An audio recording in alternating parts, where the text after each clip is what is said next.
Yo, what's up, everybody? It is a beautiful Tuesday, July 15th, and there are some pretty wild things happening right now. I'm sure you guys saw that there are some massive amounts of Bitcoin that were moved right around the 4th of July.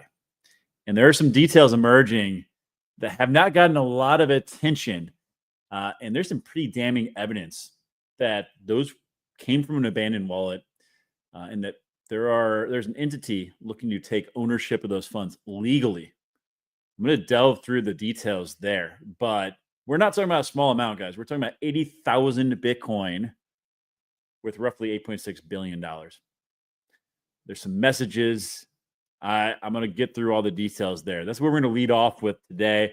But we're also today going to talk about an interview that Scott Bessent did this morning, the Treasury Secretary. You should always watch his interviews. If you delve through the details, you can find out a lot of information. Okay. In particular, he gets into the nitty-gritty details about the trade war that's going on right now and kind of the ways that they're using leverage in that some of the trade negotiations that have taken place with China, some details they hadn't let the public know about to this point. A lot of that, if you kind of dig into the details of that interview, and we're going to do that today, of course. We're also going to talk about where Bitcoin's at today and the DePIN update. So let's dive right into this, though, the story. As this is freaking wild. And I don't know how it's not getting more attention. I'm kind of glad it's not. I'm going to give you my takeaway on it. But the headline here, of course, is who cracked Bitcoin on July 4th? There's 80,000 Bitcoin moved from 8 different wallets. And it said it might be the first real exploit, and you missed it. Of course, we talked about it, but there's some pretty damning evidence in here. Essentially, here's the breakdown, though. On July 4th, 2025, there was 80,000 Bitcoin worth $8.6 billion suddenly moved. It says almost no one noticed. Of course, we covered it, but at the time, people thought, oh, it's just an old holder that was going to sell their Bitcoin. Well, guys, it looks like that might not be the case. This Bitcoin was stored across multiple wallets in some really old types from the early days of Bitcoin, right? It says early Bitcoin era storage. But here's where things get really weird. There are messages that were posted within the wallet. So the first one says legal notice. We have taken possession of this wallet and its contents. If you look here, guys, here's the mempool. There's the message right there. Okay. It then goes on to say, so it breaks it down. Obviously, I mean, it's pretty obvious there. It says they're staking a public claim. It reads as a seizure notice. Okay, again, $8.6 billion we're talking about. The next message, if it's not abandoned, prove it on chain with an on-chain transaction using a private key by September 30th. So they give a deadline to prove that they do still have ownership over and it's not abandoned. Okay, and obviously they're saying the only way to prove that is through a transaction with a private key. They give one other route too. I'm going to show you in a second. And then they post this website. So here we are. Here's the first message. Or sorry, we have taken possession of the wallet here. Then you see here, not abandoned. And up here, the website. Wow. Okay. So what's on that website? Well, there's a legal notice here. It says this digital wallet appears to be lost or abandoned. Our client, so they have a client that they made this website for. This is a legal firm. Our client has taken constructive possession of it and seeks to determine if there's a bona fide owner. And it basically says this legal notice posted pursuant to and in compliance with applicable law, blah, blah, blah, goes on to say, the owners provided 90 days to respond to this notice. In other words, an owner with valid proof of ownership must respond before October 10th. They give a couple of ways to do so. You can either use the private key associated with the wallet in any on-chain transaction, or so if this person, maybe they're dead, or maybe they lost their private keys. Well, they're not going to be able to prove ownership then. Another thing they said they could do is contact Solomon brothers using the contact form and a detailed description of your valid claim to ownership. So I don't know what that would look like. Like, how do you prove if you don't have the private keys? How do you prove ownership through a contact form? So really, someone's going to have to go on chain and prove they have ownership of this. Otherwise, someone, however, they got into this old wallet, well, they just came across $8 billion, $8.6 billion. And again, it says it has to happen by October 10th, 2025. Holy shit, guys. That is wild. They go on to talk about, back here, they go on to talk about the different ways that this could have happened. Oh, then they posted the numbers in another message from Lost. Wow. They go on and talk about the different ways this could have happened. And it's these old wallets. So could say that there's bad randomness when it created the wallet security. They don't know exactly what happened, but it seems to me that this is indeed an old wallet that got accessed. And whoever accessed that wallet, they obviously went about it in a very calculated way. They already had legal representation. So they are looking to legally take ownership of this Bitcoin. Now, what does that mean for Bitcoin? That's the big question, right? I actually, on my TikTok, I put a video out like 2 years ago predicting that old wallets, that this could actually happen. And at the time, I still feel this way. I think that if we start to see a sell-off, again, they're saying by September 30th, I think October 10th is like the final date in the legal notice. I bet people are going to start catching wind of this.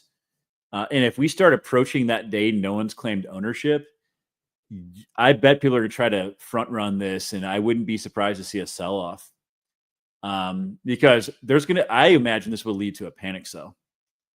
I mean, think about this. It's not the network itself. I want to be clear. It's not the network itself that, the encryption is being broken. Somehow, in some way, shape, or form, it looks like someone gained access to these older wallets, which most people aren't using today. It's just really the old abandoned wallets. So to me, it doesn't impact the value proposition for Bitcoin, right? It's not like there's new Bitcoin that's going to be in circulation. There's only going to be 21 million Bitcoin that ever exist. But I think people won't understand.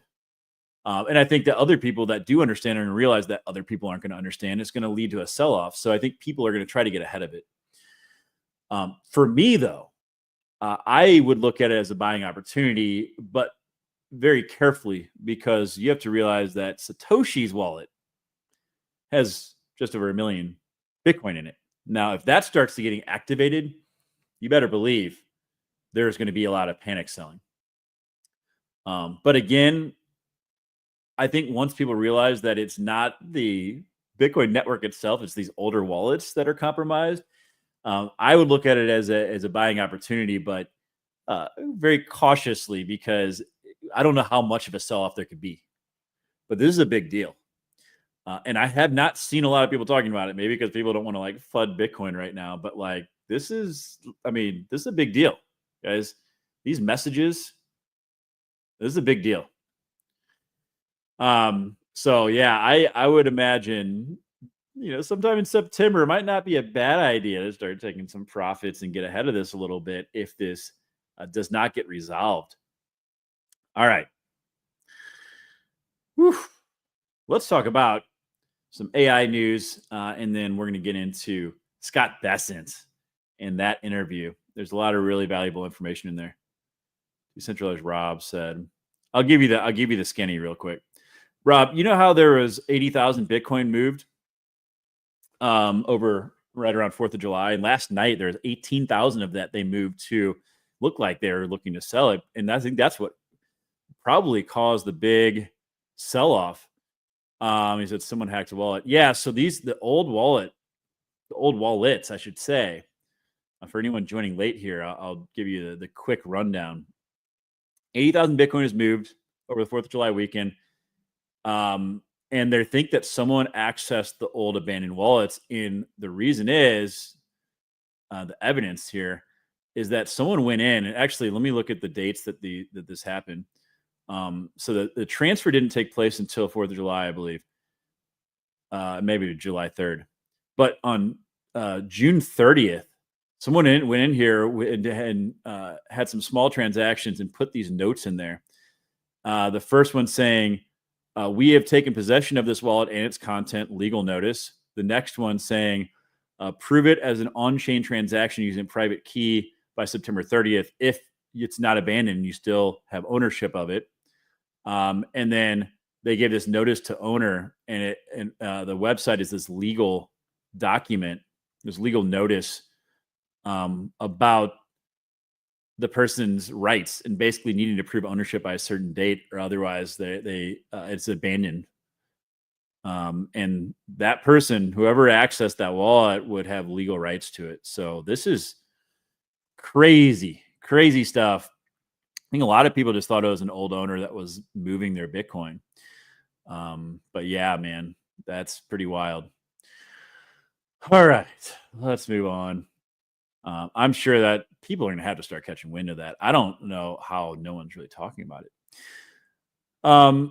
We've been talking about Meta has been moving heavily into the AI race. They recently poached Apple's top AI rep. It's like a couple $100 million offer. Wild stuff there, but not just the talent, guys. They are now moving into building out massive data centers. They're talking about spending hundreds of billions of dollars to build out these data centers. They said the first multi-gigawatt data center is expected to come online in 2026, called Hyperion. And then they're going to be able to scale up to 5 gigawatts over the coming years. Yeah, and here's the tweets themselves. So Zuckerberg here was talking about how for our super intelligence effort. Now, and you're hearing a lot more about this. Like AGI is around the corner, guys. Like the super intelligence, it is coming. It is like we're like there. He said, I'm focused on building the most elite and talent-dense team in the industry. Obviously, they've been doing that. They've been spending hundreds of millions of dollars to bring the top talent over. But we're also going to invest hundreds of billions of dollars into compute to build super intelligence. We have the capital from our business to do this.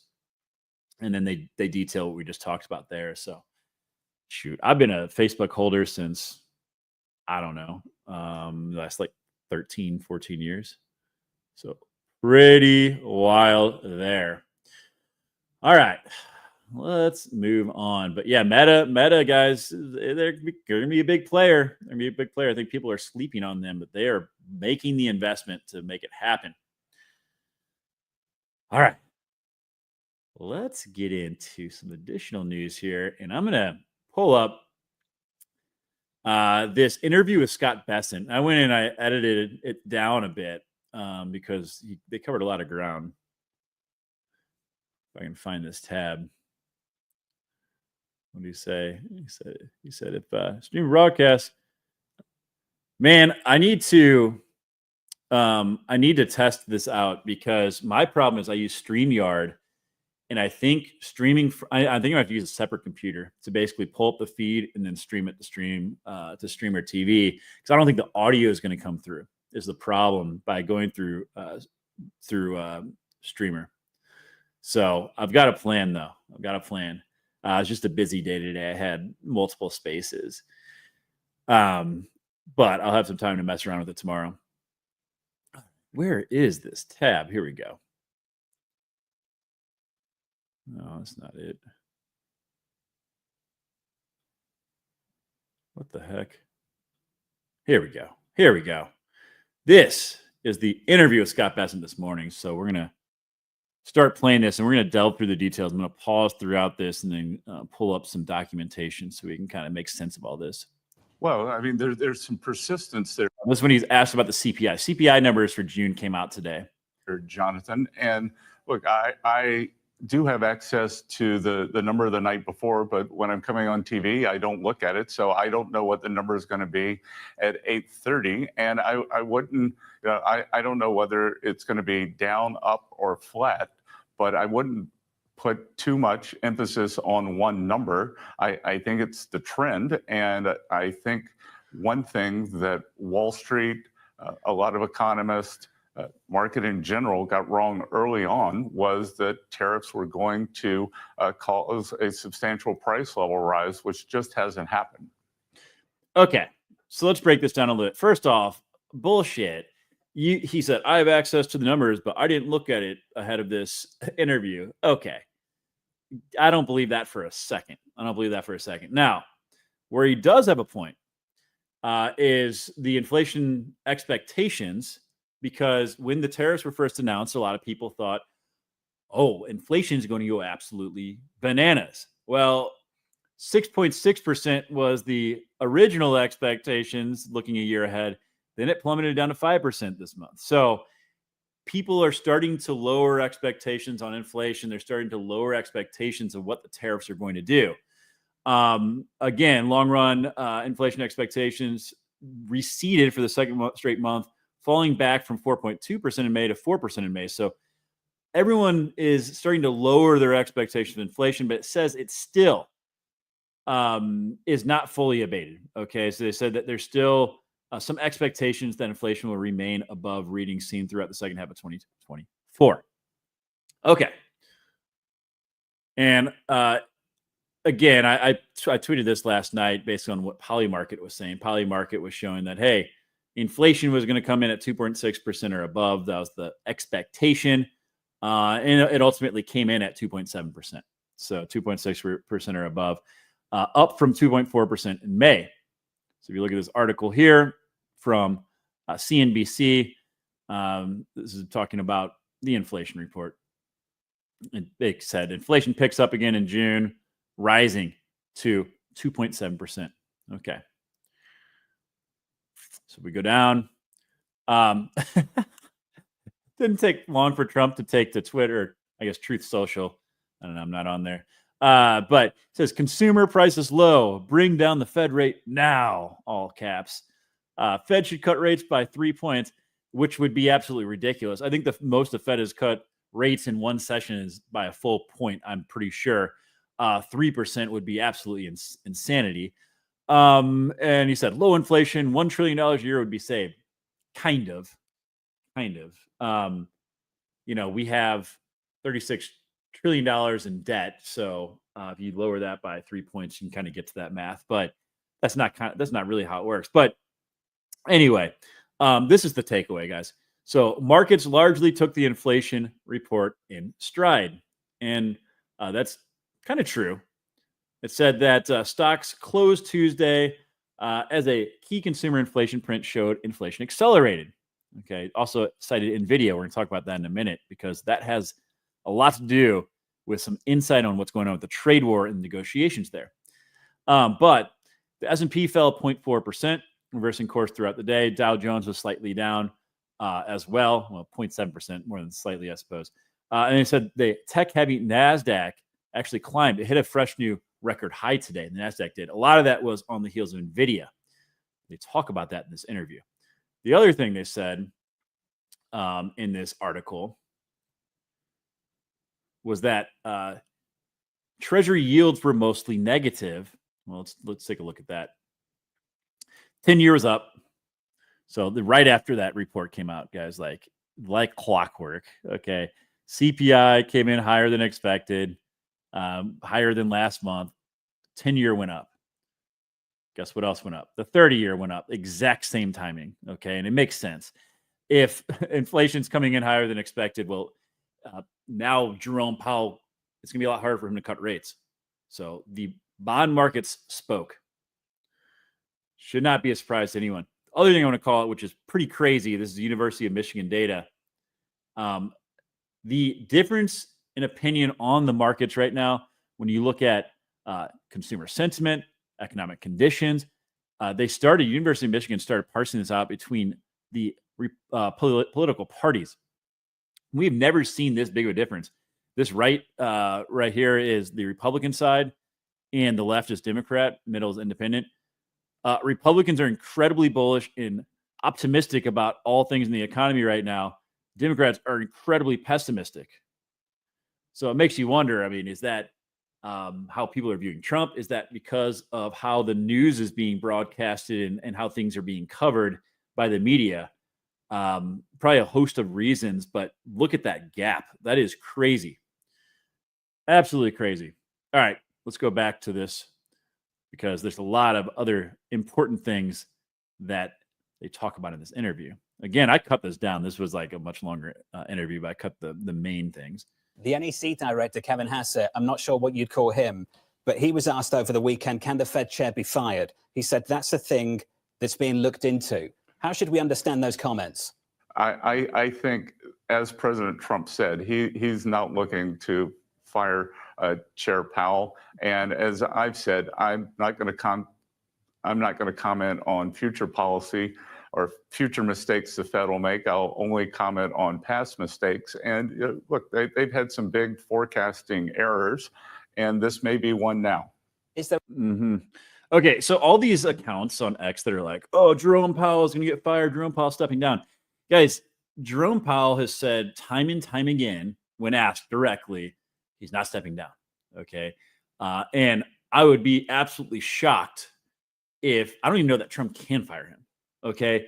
So I would be absolutely shocked if Jerome Powell leaves his position before his term is up in May. Okay. So any account that's pushing that stuff, like it's such BS. So I just unfollow them. Like you're just like clickbait. You're looking for views at this point and just putting out incorrect information. There a reason for not firing him? And I asked that question because the president's also said that his term is about to expire in May of next year. Is that the reason to ultimately just wait? Or is it something else? Are you convinced by the negative consequences associated with such a move? Look, I think an independent central bank is very important for the conduct of monetary policy. And we can see that in terms of both the financial markets, the term premium, and longer term debt. Yeah, no kidding. Okay, when these rumors first emerged that Powell was going to get fired, blah, blah, blah, blah, the DXY, the strength of the dollar, plummeted.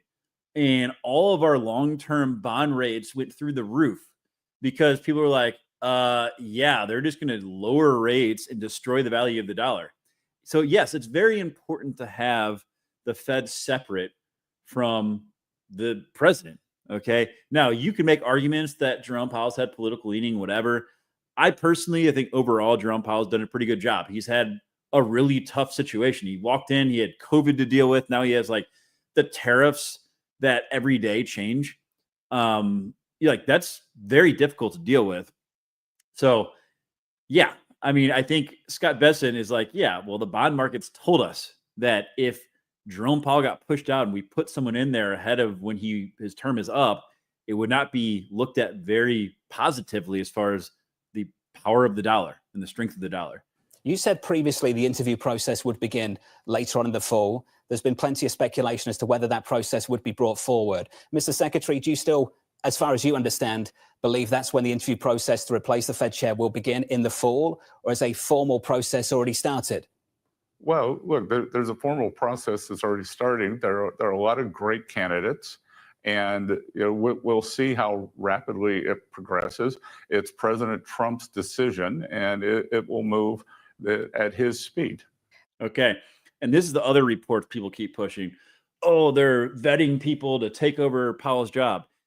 Guys, no, like they are looking at who they want to replace him in May. Okay. So another thing, I keep seeing people put these ridiculous reports out, like they're going to replace him in September. That's not the case. So if you see those reports, like take all that stuff with a grain of salt. Mr. Treasury Secretary, I'd love to talk to you about what's going on in Nvidia this morning. Jensen Huang, the CEO, out in a blog statement saying that the company has, quote, provided an update to customers, noting that Nvidia is filing applications to sell the H20 GPU again. The U.S. government has assured the company that licenses will be granted, and Nvidia hopes to start deliveries soon. Can you attest whether or not that's true or not? The United States is willing to let Nvidia sell H20s once again in China? Okay, real quick. So this happened back in June. We put strict restrictions on NVIDIA's ability to sell GPUs and their chips to China. Okay, and this is all about the AI race. Basically, we were only allowing them to sell kind of watered down technology because we don't want to try to get their hands on the most valuable, the most high-end technological chips that run all this AI. And NVIDIA is obviously a U.S. company, so they kind of have to play ball. Now, at the time, they removed all sales to China from their guidance as a company, and they said that it was going to be an $8 billion sales hit in the second quarter alone. Okay, so this was a really big deal, and NVIDIA stock took a pretty sizable hit when that news was announced.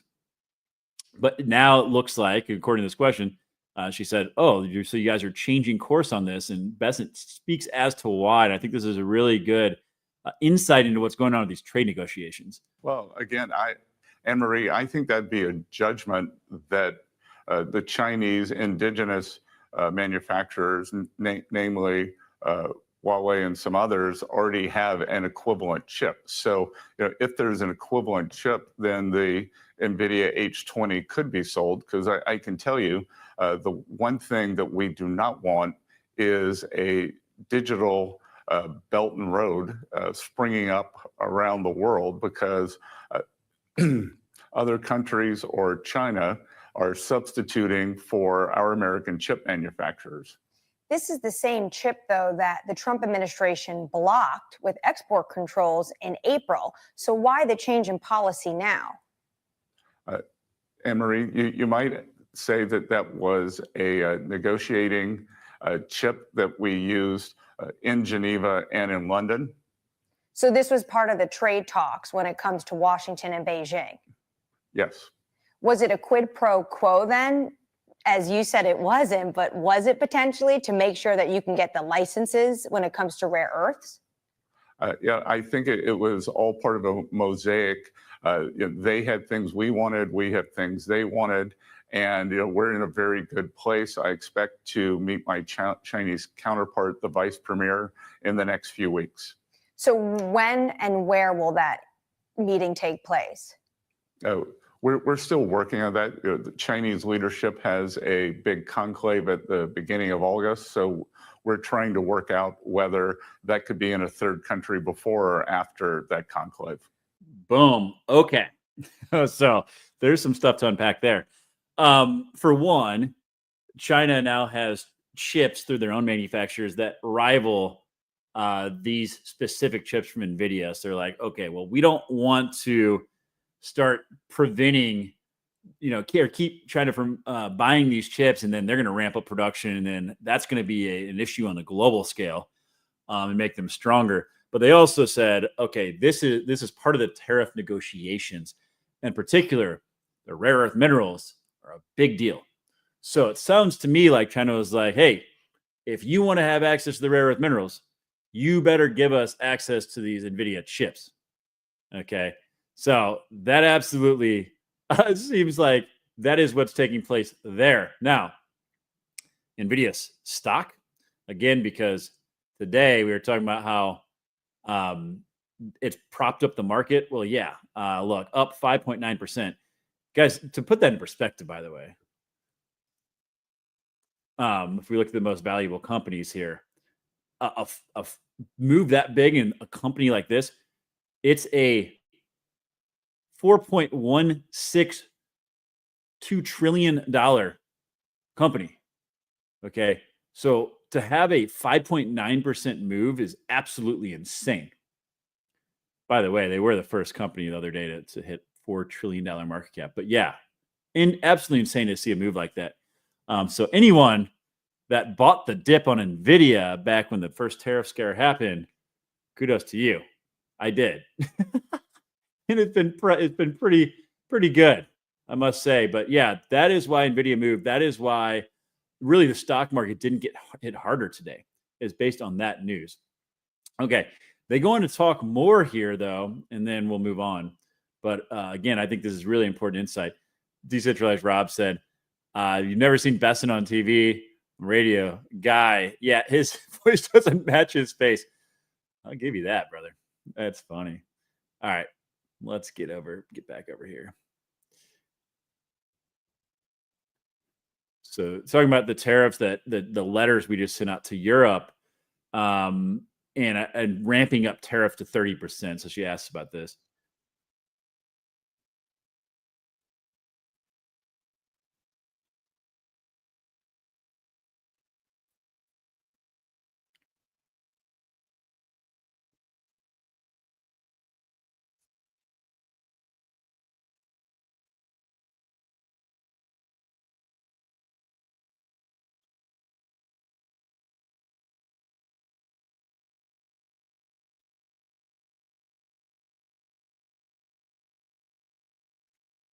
Are you guys getting audio on this, by the way? Just want to make sure you guys are getting the audio here. Joe, send me a comment if you're getting audio on this. You're not getting audio? Hold up. I need to reshare. I got like a weird cut off the audio. We'll get back into it. Here we go. This should work now. There we go. Okay. I got like a weird error message that disconnected for a second. Lisa, what I would say is President Trump's able to create a lot of leverage here, because he's indifferent. He's indifferent whether we take in the 30% rate or whether the Europeans come to us with a much better deal. As I've been saying for a while, that if countries or trading blocs don't come with their best deals, then the rates could boomerang back. So President Trump's leading this. And what I will tell you is that a lot of the deals, and this is where this part's key right here. Him just saying we don't care if they come back to the table or not, and we're going to put 30% on them. Bullshit. But this part's really important right here. His leadership's been invaluable. A lot of the deals that I thought were excellent deals keep getting improved upon every time he takes up the maximum pressure strategy. Maximum pressure strategy, and that's exactly what they're doing here. And then he goes on to right here to talk about how some of the countries were dragging their feet, which is obviously why they sent these letters out. Some of the talks got off to very slow starts. So who's negotiating good faith at this moment and who's not? Again, I congratulated the UK the other day, as I told many of our trading partners. And Anne-Marie, I may have said on that day or a few days after April 2nd, I'd advise countries to move quickly, because with President Trump, the first deals are usually the best deals. And the UK came in early. They got a great deal. And everybody else is kind of dragging right now. Is that something you? Okay, so let's talk about the UK real quick, because I think this can give us some insight into what we might see some of these land at. So if you remember, the UK came to the table pretty quickly. We ended up dropping them down to about 10%, and in certain cases, 0%. Now, I would say that most of these, I think, are going to end up, that's my hope at least. And I've talked about this several times based on prior interviews, based on when they made the pause, what they put people at. 10%, I believe, is where we are likely to land with a lot of these different countries. I think a lot of them were dragging their feet. I think the deadline was approaching quickly, the original deadline from the 90-day pause. They sent out these freaking letters with crazy percentages to try to scare these countries, get them to the table. And I think now you're going to see further negotiations take place. He said the high pressure strategy. Guys, the fact that the markets are so unfazed now by these letters going out, to me, just shows that this is what the market's expecting. And the markets generally get it right. Not always, but they generally get it right. One last question here I'm going to play, and then we'll move on. It's about whether Scott Bessent is going to take on the role as the next Fed chair. Think that you could pursue both the Treasury Secretary and the Fed chair? Look, I think I have the best job in town. I will do what President Trump wants. We got a lot of great Fed candidates, and I'm confident it's going to be a robust process, Jonathan. Okay, so he didn't deny it. He did not deny it. There's been a lot of speculation that they might appoint Bessent as the next Fed chair in May. I don't know. That'd be kind of interesting. But a lot there, a lot of insight into what's going on with negotiations for the tariffs. Again, he did say first week of August, he's meeting with China again. So that's a big deal. And if there's any, the Nvidia situation, I mean, this kind of gives you some ideas of what these conversations look like, how they are negotiating, as well as why Nvidia pumped today. So kind of interesting stuff there. And I always watch interviews with Scott Bessent. I think if you're willing to kind of dig through the details and delve through the details there, you can kind of learn a lot about what's going on. Let's talk about some crypto news, guys. Let's talk about some crypto news. So you've got this said the Fed, FDIC, and OCC issued joint guidance allowing banks to custody crypto, stressing strict risk management and full liability if they hold customers' keys. So, guys, banks now can actually custody crypto assets on chain. Wow, that's pretty crazy. But in some not so great news, and this is not, we had that. I covered this yesterday. There were 3 bills that were up to be voted on today, and it was supposed to be Crypto Week, and one was the Genius Act, one was the Anti-CBDC Act. The other one was to determine whether or not the SEC has control and governing control over these different tokens. Well, unfortunately, we're going to have to wait. Here's the story on that. This just happened like in the last hour or so. The House, I believe. Let's get the details from Emily Wilkins. Emily. Hey, Kelly. So yes, this House was just holding a procedural vote that would have then led to the vote on 3 different crypto bills, and that procedural vote has failed. Now, we should note, of course, here that rule was not just on crypto bills. It was also going to set up a vote on funding for the Defense Department. We're trying to learn a little bit more about why the bill went down, but this definitely puts a wrinkle into House Republicans' plan to have this crypto week where they were going to pass crypto bills. You have to get that process vote in place to actually move on to the other votes.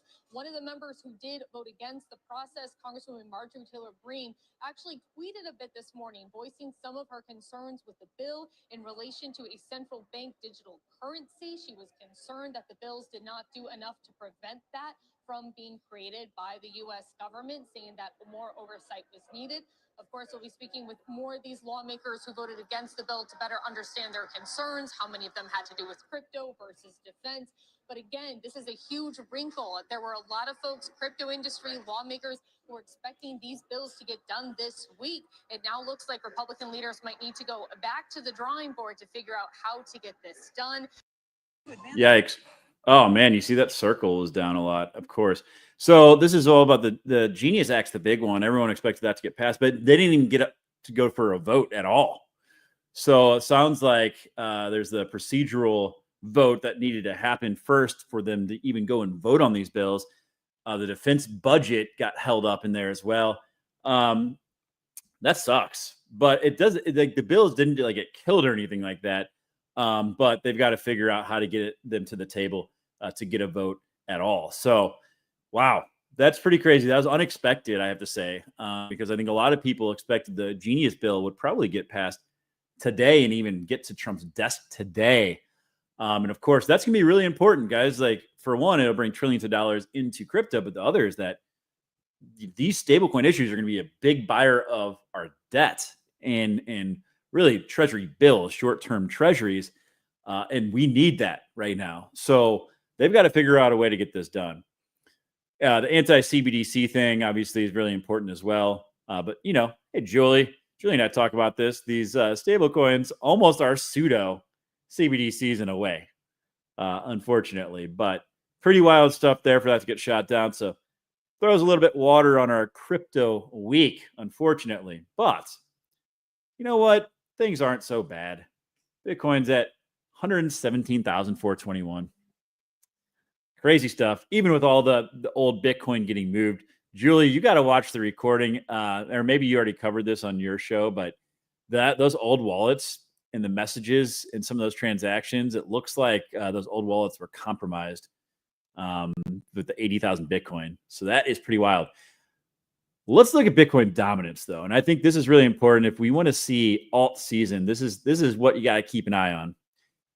And as you can see here, Bitcoin dominance is finally starting to fall. And we need to see that fall more for alts to get more traction, see money flowing into the alt scene. And we are starting to see it finally. If you look at from the last 6 months, it's just been up, up, up. Bitcoin dominance just up, up, up.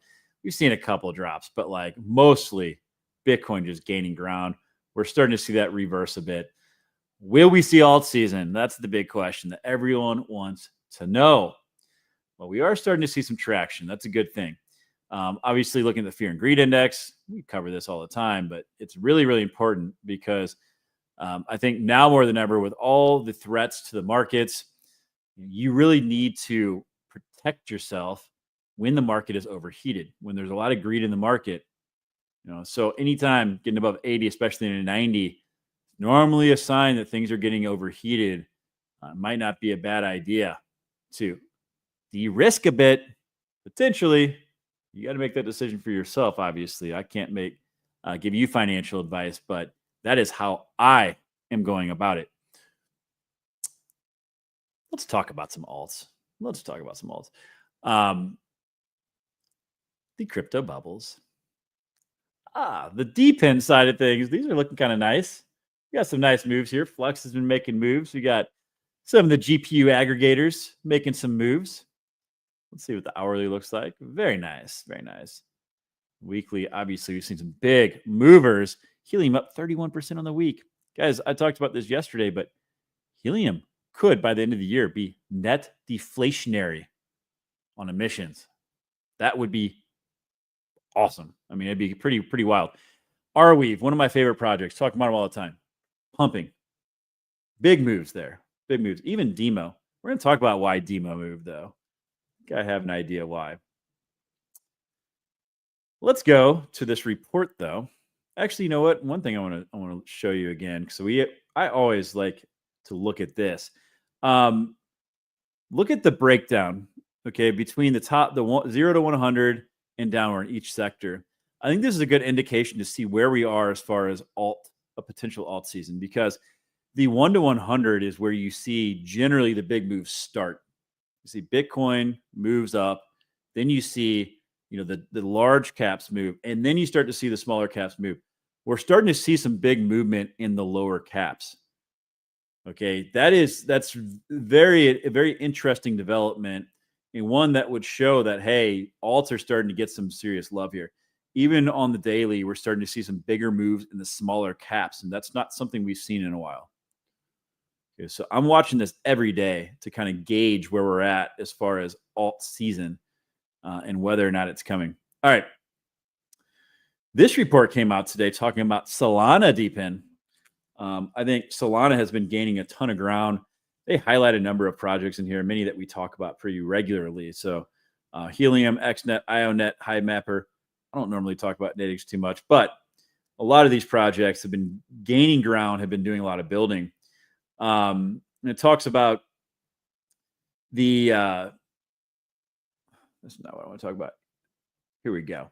It talks about the developer activity on Solana. So check this out. From 2022 to where we are now, massive growth on Solana. And there's one that shows Ethereum versus Solana right here. So before 2022, most of the building was taking place on Ethereum. Dude, Solana has been gaining a lot of market share and a lot of building. These are token launches. So since 2022, the vast majority of projects in DePIN have been launching on Solana. Not to say other chains aren't getting any love, but Solana has been where most people have been going. If you look at full diluted market value, Solana's in the green here. Really, since January, late 2023 and forward, Solana has been the go-to chain for DePIN. They go on again to highlight a lot of the projects that we talk about and the revenue that's been taking place. We talk about that. So let's talk about a big collaboration that happened today. One of my favorite projects, Exhibits.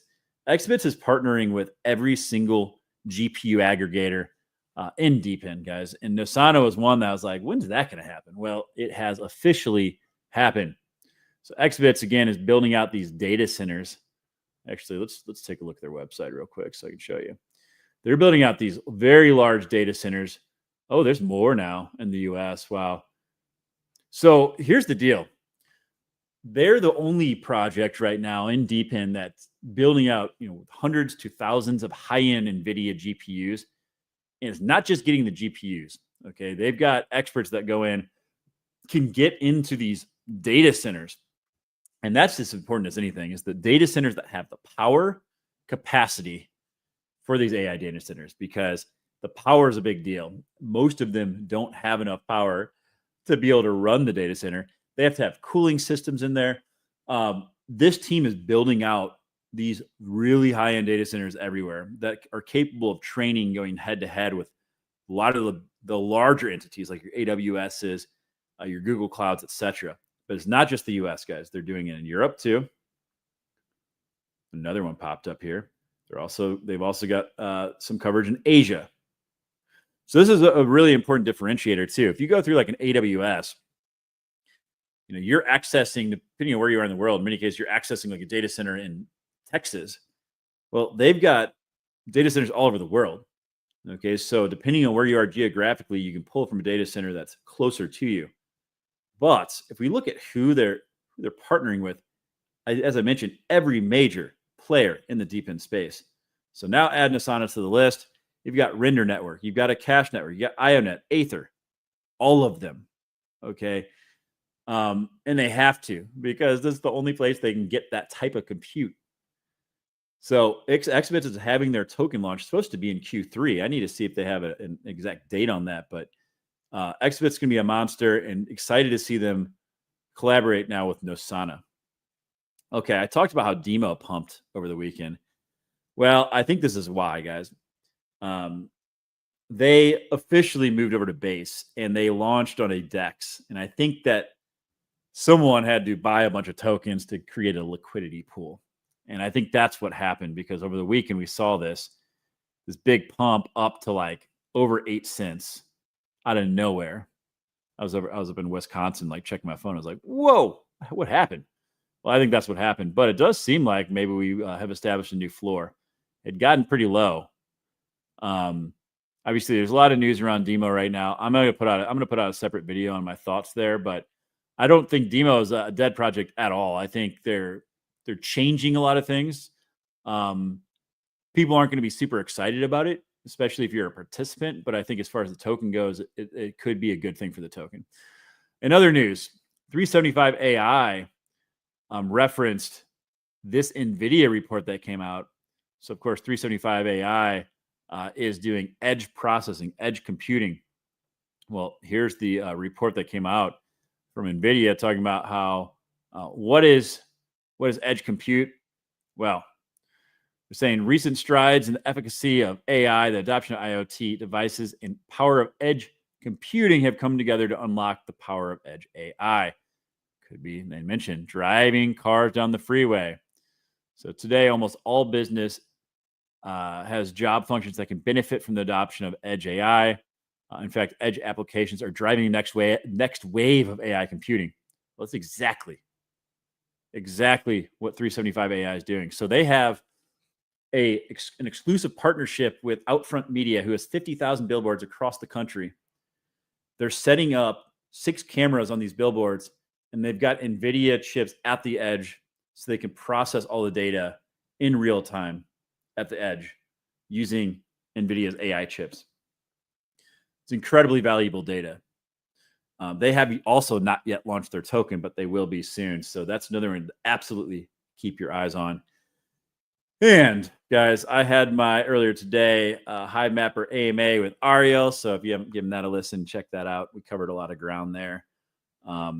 They've had some pretty remarkable customer announcements. They've got Lyft buying data from them to update their maps. They have Volkswagen now using the data for their self-driving vehicle division, amongst many others. So they've done a really good job on the customer acquisition side. Token has certainly been suppressed I'll say, for quite some time. Will that turn around? I think it could. We had a pretty good turnout there, 230 people, 231 people tuned in, but give that a listen. If you are a Hive Mapper fan, give you some good insight in what's coming. Woo! Well, that was fun, guys. We're up at the top of the hour. I did post that story about the Bitcoin wallets on my X page, so if you want to go and read that, give it a read. But man, pretty crazy stuff there. But all in all, I think market's looking good. Overall, it's looking good. There's still a lot of threats out there, though, we need to be aware of, like the tariff situation coming up. August 1st now is the new deadline. Will that get pushed out? Probably. But it's not guaranteed. You never know. Trump's such a wild card. You also now have September 30th deadline to worry about if anyone's going to claim ownership of those wallets.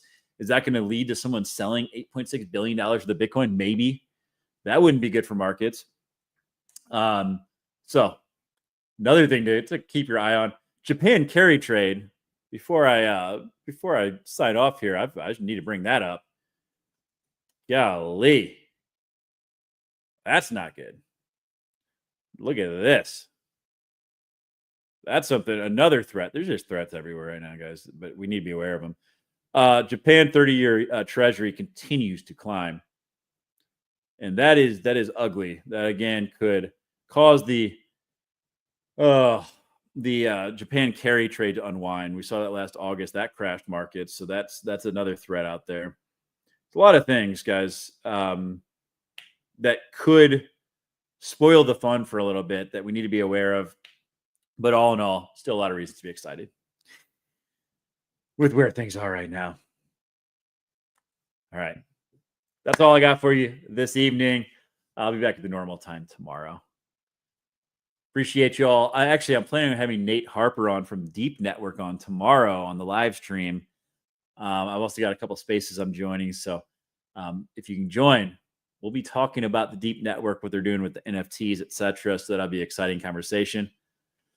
And with that said, guys, I will see you tomorrow. Appreciate you all. Peace.